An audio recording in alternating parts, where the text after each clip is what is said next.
Happy living is too easy, be happy. Happiness learning academy के कार्यक्रम personal happiness में मैं भूषण अंग्रीश आप सभी का हार्दिक स्वागत करता हूँ। Happy living is too easy, be happy. अभी तक 7 open secrets of happy living में हम इसके ओपन शब्द के ऊपर जा रहे हैं। ओपन का मतलब है जो मैं बता रहा हूँ वो आप सबको पता है, लेकिन आप उसके ऊपर ध्यान नहीं देते। मैंने आज तक जो भी बताया है उसको आपने किसी ना किसी तरह से अपने जीवन में अनुभव जरूर किया होगा। पिछले वीडियो में हमने ये भी बताया कि आपके कार्य करने की दिशा कैसे निर्धारित होती है। उसमें बताया कि आपके मन में कोई विचार आता है, उस विचार से जुड़ी हुई भावना जब उससे संबंध बनाती है या संयोग करती है तो आपका एक मूड बनता है, आपका एक भाव बनता है। वह मूड या भाव आपके कार्य करने की दिशा निर्धारित करता है। भावना का मतलब क्या है? एनर्जी। और एनर्जी को भी मैंने पिछले वीडियो में बोला था कि इसको बोला है इमोशन। ई का मतलब एनर्जी, इन मोशन। एनर्जी प्रवाहित होती है। वो कैसे प्रवाहित होती है, किस दिशा में प्रवाहित होती है? जैसे आपके इमोशंस होते हैं। अब हम प्रश्न उठता है कि अगर हम सही दिशा में जाना चाहते हैं तो हमें क्या करना होगा? इसका सबसे बढ़िया तरीका है कि हमें अपने इमोशंस के ऊपर नियंत्रण करना हो। अब ये नियंत्रण करना भी आसान नहीं है, तो इसको मैं आपको एक उदाहरण के माध्यम से समझाता हूँ, जो आपका रोजमर्रा का एक एक्सपीरियंस भी है। आप सभी किसी ना किसी संस्था में कार्य जरूर करते हैं। जब संस्था में कार्य करते हैं तो उसमें कुछ चीज़ें आपको ध्यान में रखनी होती है। क्या होता है? हर संस्था के कुछ ना कुछ नियम होते हैं। दूसरा क्या होता है? उसकी एक पद्धति होती है, कार्य करने की पद्धति होती है, एक सिस्टम होता है, उसको भी आप ध्यान में रखना होता है। तीसरा होता है कि आपके उस संस्था में कुछ कर्तव्य होते हैं। जैसे मार्केटिंग वाला मार्केटिंग देखता है, उसका मार्केटिंग का कर्तव्य है। अकाउंट्स वाला अकाउंट्स देखता है। तो हर एक के अपने अपने कर्तव्य होते हैं कि उसने क्या कार्य करना है। और उसके बाद होता है कि आपकी योग्यताएं। आप जो भी काम करते हो आप अपनी योग्यताओं के अनुसार ही करते हो। इसमें क्या है? जो नियम है और पद्धति है वो सबके लिए एक जैसी है, उसको आप बदल नहीं सकते, किसी भी कीमत पर बदल नहीं सकते, क्योंकि उसको तय करने का आपका कोई अधिकार नहीं है, उसको बदलने का आपका कोई अधिकार नहीं है। उसको संस्था बनाती है, संस्था ने उसको तय किया है, संस्था ने उसको निर्धारित किया है कि क्या नियम है और उसकी क्या पद्धति है। इसको आप बदल नहीं सकते। अब आता है कि आपके कर्तव्य। कर्तव्य हर आदमी के अलग अलग होते हैं। जितने भी कार्यकर्ता होते हैं, जितने भी एम्प्लॉय होते हैं, उन सब के कर्तव्य अलग अलग होते हैं। और हर उसको एम्प्लॉय को अपनी योग्यताओं के हिसाब से अपने कर्तव्यों को पूरा करना होता है। इन सब के बाद एक और चीज़ होती है कि कंपनी का एक कोई ना कोई उद्देश्य होता है। वो उद्देश्य को ही पूरा करने के लिए आप सब कार्य करते हैं। जितनी व्यवसायिक कंपनियां हैं उनका ध्येय जो होता है, उद्देश्य होता है पैसा कमाना ही होता है।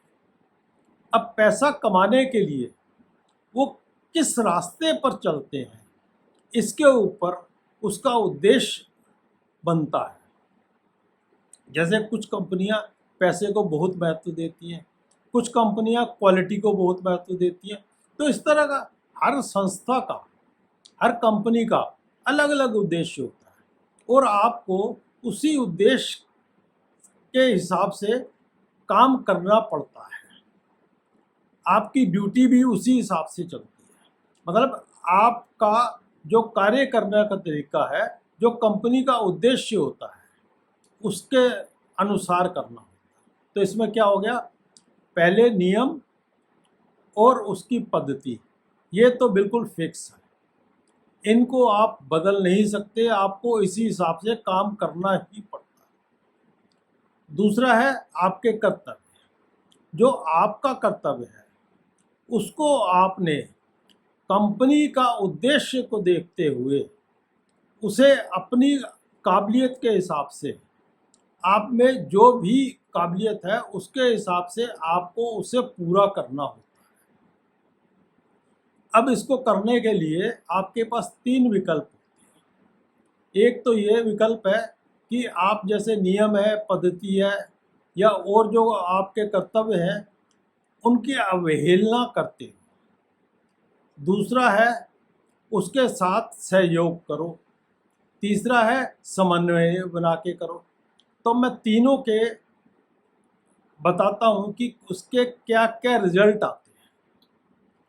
जैसे आप अवहेलना करके चलते हैं, आप नियम को कोई ध्यान नहीं देते, नियम है टूटता टूटने दो, पत्ती है टूटती है टूटने दो, अपने कर्तव्य आप ठीक तरह नहीं निभाते, तो उससे क्या होता है, कंपनी में, आप उस संस्था में आपकी रेपुटेशन बिल्कुल नीचे चली जाती है।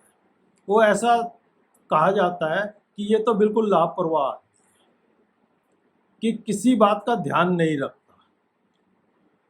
तो आपको अपने अंदर दुख का अनुभव होता है कि आप वहाँ पे दुखी रहेंगे, क्योंकि हर आदमी आपको डांट भी सकता है, आपका जो भी अधिकारी है आपको डांटेगा भी, रोज़ आपको बोलेगा भी आप ठीक से काम करो, तो आपका मन हमेशा दुखी रहेगा। दूसरा है सहयोग, कि आप नियम को मानते हो, पद्धति को एडॉप्ट करते हो और अपने कर्तव्यों का पालन भी करते हो और अपनी काबिलियत का जितना हो सकता है उतना उसके साथ सहयोग। ये सब चीज़ें करने पर आपका मन में एक ही बात होती है कि मैं उतना ही काम करूं जिससे मेरी नौकरी बची रहे और मुझे ज़्यादा डांट वाट ना हो। तो इसके साथ आपको थोड़ा सुख तो ज़रूर मिल जाता है, लेकिन बहुत ज़्यादा खुशी नहीं मिलती।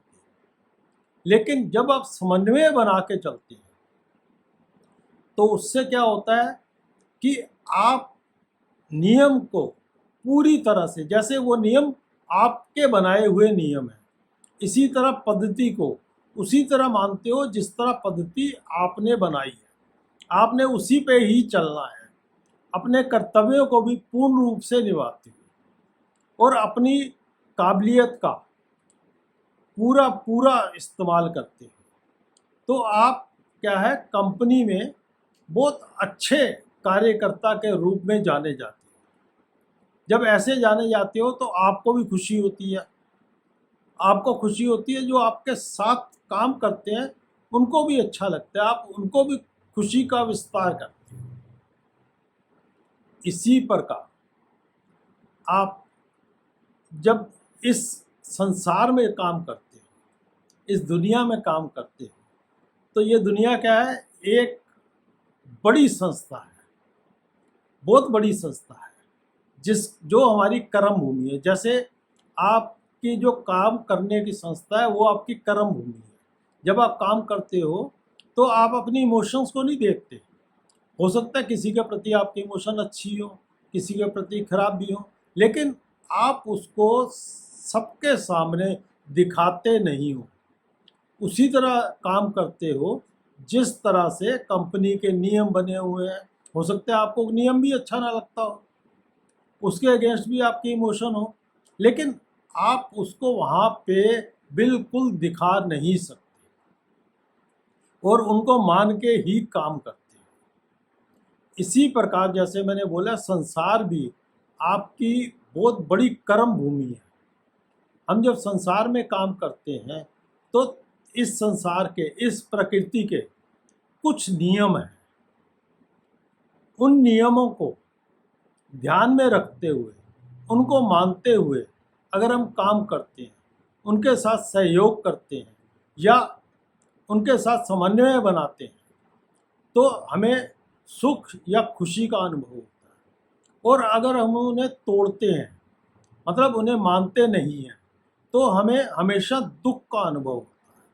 तो अगर आप समन्वय बना के चलते हैं तो आपको हमेशा खुशी का ही अनुभव होगा। ये मैंने जो बताया है ये एक बेसिक चीज़ है कि आप इसे सिर्फ ध्यान में रखें। अगर आप इन्हें ध्यान में रखेंगे तो सेकंड पार्ट में मैंने जैसे बताया कि ये ओपन की बात कर रहा हूँ कि इसको आप जानते हो लेकिन ध्यान नहीं देते, तो इसको ध्यान से देखो। और सेकंड पार्ट में मैं आपको जो सीक्रेट है उसके बारे में बताऊंगा। तो अभी आप जो मैं बता रहा हूँ इसको थोड़ा सा, हर चीज़ को आराम से ध्यान से देखो। अगले वीडियो से मैं ये शुरू करूँगा कि प्रकृति के नियम हैं क्या, उसको हम किस किस तरह देखें। उनको भी आप जानते हो, लेकिन अभी मैं जैसे ओपन की बात कर रहा हूँ तो उनको मैं थोड़ा थोड़ा एक्सप्लेन करके आपको बताऊंगा कि ये नियम हैं क्या। अगर आप उन नियमों को देखना शुरू कर देते हैं तो आपको अपने आप ही लगेगा कि मैं जो कर रहा था वो इनके अगेंस्ट काम कर रहा था, इसीलिए मैं दुखी था। तो आपको ये वीडियो कैसा लगा? अगर आपको ये वीडियो अच्छा लगा हो तो आप इसे लाइक ज़रूर करें और सब्सक्राइब ज़रूर करें। अगर आप इस पद्धति को अच्छी तरह जानना चाहते हैं तो इसको सब्सक्राइब ज़रूर करें और अपने मित्रों को भी कहना चाहते हो, बताना चाहते हो तो उनके साथ शेयर ज़रूर करें। अगले वीडियो तक मैं आपको नमस्कार करता हूँ। You can be happy, happy living is too easy. Be happy, be happy, be happy.